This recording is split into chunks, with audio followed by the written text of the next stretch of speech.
देश के गृहमंत्री अमित शाह 25 फरवरी को ग्वालियर आ रहे हैं। वे ग्वालियर में होने वाली महत्वपूर्ण क्लस्टर बैठक में भी शामिल होंगे। उनके आगमन की तैयारियों को लेकर ग्वालियर लोकसभा क्लस्टर प्रभारी भूपेंद्र सिंह ने वीआईपी सर्किट हाउस में बैठक की। बैठक के बाद उन्होंने कहा कि ग्वालियर चंबल संभाग की भिंड, मुरैना, गुना और ग्वालियर चारों लोकसभा सीटों को लेकर बैठक में चर्चा की गई।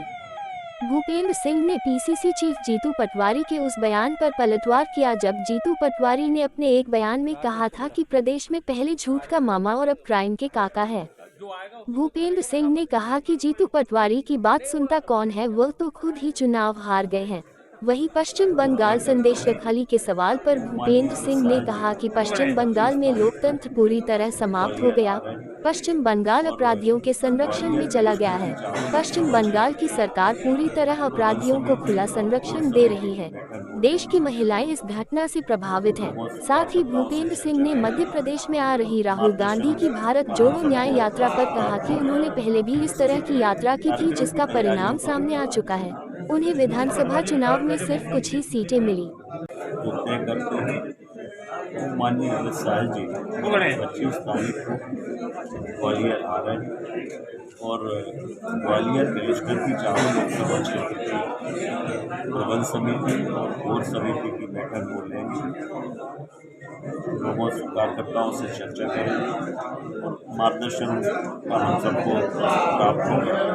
उसकी कार्यक्रम की तैयारियों को लेकर आगे रहेंगे। पटवारी ने कहा पहले मुख्यमंत्री थे, झूठा मामा कहा जाता था, अब क्राइम के काका आ गए। जीतू पटवारी की बात सुनता तो खुद भी चुनाव आ रहे हैं, क्या उनकी ये कहने से क्या होता है, तो सब जनता तय करती है। और जीतू पटवारी ये सब पहले भी कहते थे, खुद ही चुनाव आ रहे हैं। पश्चिम बंगाल में बीजेपी के महिला सांसद हैं जो संदेश खाली में जाना चाहती हैं, लेकिन वहाँ पुलिस प्रशासन उनको रोक रहा है। वो तो बीच में ही देखिए, जिस तरह से पश्चिम बंगाल में लोकतंत्र पूरी तरह से समाप्त हो गया है और एक पूरा पश्चिम बंगाल जो है वो अपराधियों के कब्जे में चला गया है। अपराधियों को खुला संरक्षण वहाँ की तृणमूल पार्टी ममता बनर्जी ये खुला संरक्षण वहाँ पर दे रही है। जिस तरह से महिलाओं के साथ ज्यादती हुई है, अमानवीयता हुई है, वो बहुत ही चिंताजनक है, बहुत ही शर्मनाक है और इसको लेकर पूरे देश की महिलाएं उद्वेलित हैं।